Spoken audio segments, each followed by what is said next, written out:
हरियाणा के अंदर पोल्यूशन बहुत बढ़ता जा रहा है। यहाँ तक पोजीशन है कि दमा, अस्थमा, टीबी की ओपीडी हरियाणा के अंदर पिछले दिनों डबल हो गई है। हरियाणा में बेहद गंभीर हवा की मैं बात करूं तो पूरे हिंदुस्तान के 5 शहरों में से 3 शहर हरियाणा के हैं, जींद, हिसार और फतेहाबाद। अगर मैं 52 जिले जो प्रदूषित हैं हिंदुस्तान के अंदर, उसमें से 20 जिले हरियाणा के हैं। बहुत खेद की बात है, अगर मैं टॉप 20 की बात करूं तो उसमें से 6 शहर हरियाणा के हैं। और AQI 300 प्लस की अगर मैं बात करता हूं तो 17 में से 10 हरियाणा के हैं। क्यों? क्योंकि हरियाणा सरकार ने कहा था कि पराली जलाना बिल्कुल बंद करा देंगे। इसके दावे फेल होते नजर आ रहे हैं। हर रोज किसान पराली जलाने के लिए मजबूर है हरियाणा के अंदर, और करोड़ों रुपए हरियाणा सरकार ने जो इस प्रोजेक्ट के लिए माने थे वो बर्बाद होते जा रहे हैं। हरियाणा के किसानों को बेलर मशीन उपलब्ध नहीं हो पा रही है। सरकार उपलब्ध कराने में पूरी तरह विफल हो चुकी है। पराली को लेकर सरकार किसानों पे जुर्माना तो लगा रही है, परंतु किसान को राहत पहुंचाने के लिए ताकि वो पराली ना जलाए, ऐसा कोई कदम हरियाणा सरकार का उठ नहीं पा रहा है। क्योंकि किसान चाहता नहीं कि पराली जलाए, परंतु मजबूरी है उसकी, क्योंकि सरकार ने उसको कोई संसाधन उपलब्ध नहीं कराए। पराली से इस्तेमाल होके जो उद्योग लगने चाहिए थे, उनसे जो पैकेजिंग मटेरियल बनता, दूसरा बनता, हरियाणा सरकार ने उनको लगवाने के अंदर कोई पहल नहीं की। बेलर मशीन जितनी पराली को काटने के लिए चाहिए, किसान पीछे पीछे घूम रहा है, परंतु बेलर मशीन उपलब्ध नहीं हो पा रही है हरियाणा के अंदर।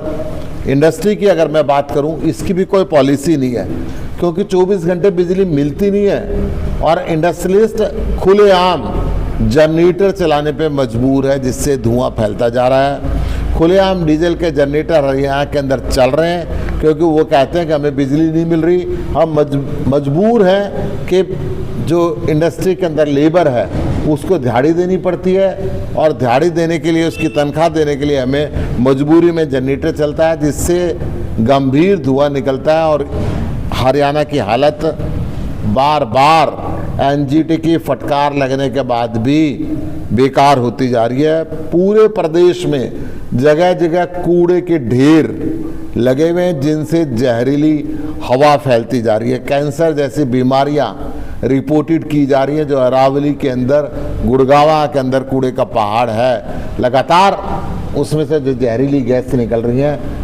जो बंदवाड़ी गांव है, उस गांव के लोगों को जाकर देखें तो हर घर के अंदर कैंसर की स्थिति आ चुकी है। हरियाणा सरकार की इस विफलता की वजह से छोटे बच्चों के अंदर ये बीमारी अब घर लेने लगी है कि दमे की बीमारी, सांस की बीमारी, टीबी की बीमारी। मैं अभी बहादुरगढ़ से झज्जर वाले रोड पे आया हूँ। जगह जगह सारा रोड टूटा हुआ है। झज्जर के बाईपास सारा टूटा हुआ है, धूल उड़ रही है, खड्डे हैं, कोई सफाई की व्यवस्था नहीं है। पूरा का पूरा, मैं टिकरी बॉर्डर से जब बहादुरगढ़ की तरफ चला तो उसकी हालत बहुत ही दयनीय हालत आज उस स्थिति के अंदर गुजर रही है।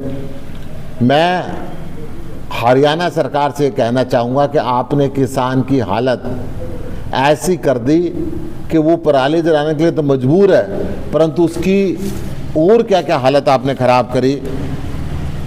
हरियाणा के अंदर किसानों पे कर्ज बढ़ता जा रहा है। 2022 तक दुगनी आय करने का जो वायदा इन्होंने किया था, आय तो दुगनी नहीं हुई, परंतु कर्ज दुगना जरूर हो गया। हरियाणा के अंदर 2014 में किसानों पे 9.6 लाख करोड़ रुपए का कर्जा था, जो 2023 में 23.44 लाख करोड़ रुपए हो गया। 4 गुना कर्जा हरियाणा के अंदर हो गया। पूरे बजट पे हरियाणा सरकार खेती के लिए केवल 3.9% बजट लगाती है, जबकि हरियाणा के अंदर 60% आबादी कृषि पर आधारित है। कृषि से इतनी नफरत हरियाणा सरकार को क्यों होगी कि जो बजट हरियाणा का है, हरियाणा सरकार का कुल 7342 करोड़ रुपए का बजट है, कुल 3.9%, ये लगता है 60% एग्रीकल्चर पे आधारित आबादी है, उसके लिए हरियाणा सरकार का कोई वो नहीं है। एमएसपी का वायदा करके इन्होंने यू टर्न ले लिया।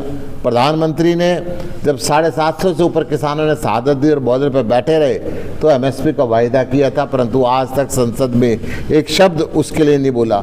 लाखों एकड़ जमीन हरियाणा के अंदर पानी में जमी जोंद हो गई है, उस पर फसल नहीं उगती, परंतु उसको पानी को निकालने का, मैं हिसार जिले के अंदर बैठा हूँ, झज्जर जिले के अंदर बैठा हूँ, झज्जर जिले के अंदर ही पास के गांव में मैं गया हूँ कि ज़मीन बहुत पानी में डूबी हुई है, परंतु हरियाणा सरकार उसको निकालने के अंदर कोई भी इंटरेस्ट नहीं ले रही है। फसल खराब हो जाती है, मुआवजा 2-2 साल नहीं मिलता। अभी जमुना का रेत खेतों पर चढ़ गया, पिछली फसल खराब हुई, अगला रेत उठाने। तो मैं ये कह रहा हूँ कि किसान, फिर हरियाणा सरकार चाहते हैं कि किसान पराली को काटे। किसान के पास इतने संसाधन नहीं है, वो पहले ही कर्ज के अंदर डूबा हुआ है। पराली को जैसे दिल्ली सरकार ने डिकम्पोज दिया, पराली खेत के अंदर ही खाद बन गई, दिल्ली सरकार ने किसानों को प्रोत्साहन दिया। इसी प्रकार हरियाणा सरकार को भी कृषि पर आधारित उद्योग लगाने चाहिए, पराली पर आधारित उद्योग लगाने चाहिए, बेलर मशीन पूरी उपलब्ध करानी चाहिए। किसान मजबूर है, चारों तरफ पराली का धुआं, जहरीला धुआं हरियाणा के अंदर फैलता जा रहा है, और यही कारण है कि पूरे के पूरे देश के अंदर आज जो डाटा नेशनल डेलीज के अंदर पब्लिश हो रहा है, हरियाणा सबसे प्रदूषित राज्य बन गया। कल केंद्रीय मंत्री अमित शाह आए थे और मुख्यमंत्री ने अपना 9 साल का जो ब्यौरा उनको दिया, वो लगातार कहते रहे कि हरियाणा सरकार ने बड़ी उपलब्धियां हैं, लगातार बीपीएल पे वो बोलते रहे, लगातार किसानों पर वो बोलते रहे। साथ ही उन्होंने 3000 रुपये वृद्धा पेंशन की भी एक मन से घोषणा की, उसको किस तरह से देखते हैं? देखिए, अब भारतीय जनता पार्टी अपनी ज़मीन खो चुकी है।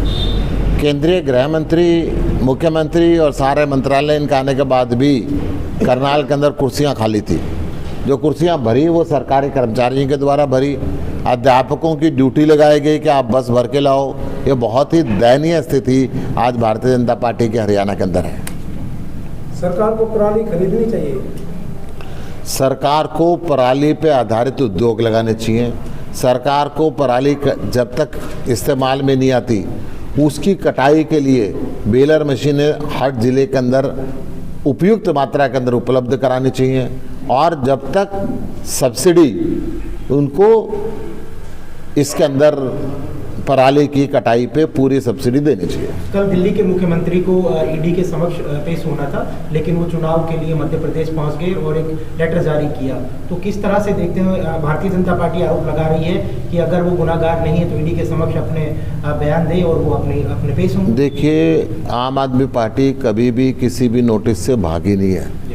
वो नोटिस डिफेक्टिव था, वो राजनीति से प्रेरित था।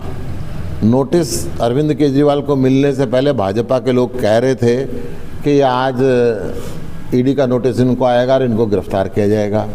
वो नोटिस कई तरीके से डिफेक्टिव था। जो उन्होंने लिख के भेजा, उसमें नहीं लिखा था कि उनको बतौर गवाह बुलाया जा रहा है, कि बतौर संदिग्ध बुलाया जा रहा है। उसके अंदर नहीं लिखा था कि वो इंडिविजुअल कैपेसिटी के अंदर बुलाया जा रहा है, जब मुख्यमंत्री के कैपेसिटी के अंदर बुलाया जा रहा है, या आम आदमी पार्टी का राष्ट्रीय संयोजक के नाते बुलाया जा रहा है। भारतीय जनता पार्टी कई बार कोशिश कर चुकी है झूठे केस बना के कि आम आदमी पार्टी को ख़त्म करें। दिल्ली के अंदर इन्होंने कोशिश करी, परंतु दिल्ली की जनता ने 3 बार इनको फेल किया। 3 बार, तीसरी बार लगातार सरकार बनी। इन्होंने पंजाब के अंदर रोकने की कोशिश की, पंजाब की जनता ने नहीं रोकने दिया। फिर गुजरात के अंदर जब हम गए और 41 लाख वोट ली, तब भारतीय जनता पार्टी को लगा कि ये संवैधानिक रास्ते से हमें नहीं रोक सकते। फिर इन्होंने सत्येंद्र जैन जी को गिरफ्तार किया, फिर मनीष सिसोदिया को गिरफ्तार किया, फिर संजय सिंह जी को गिरफ्तार किया, और अब अरविंद केजरीवाल जी को गिरफ्तार करना चाहते हैं। परंतु आम आदमी पार्टी हमेशा हर लड़ाई के लिए तैयार है। आज तक इनको 1 रुपया कहीं मिला नहीं। सुप्रीम कोर्ट ने भी कहा कि आपका केस 2 दिन से ज़्यादा चलने वाला नहीं है, इस पर कहीं मनी ट्रेल नहीं है।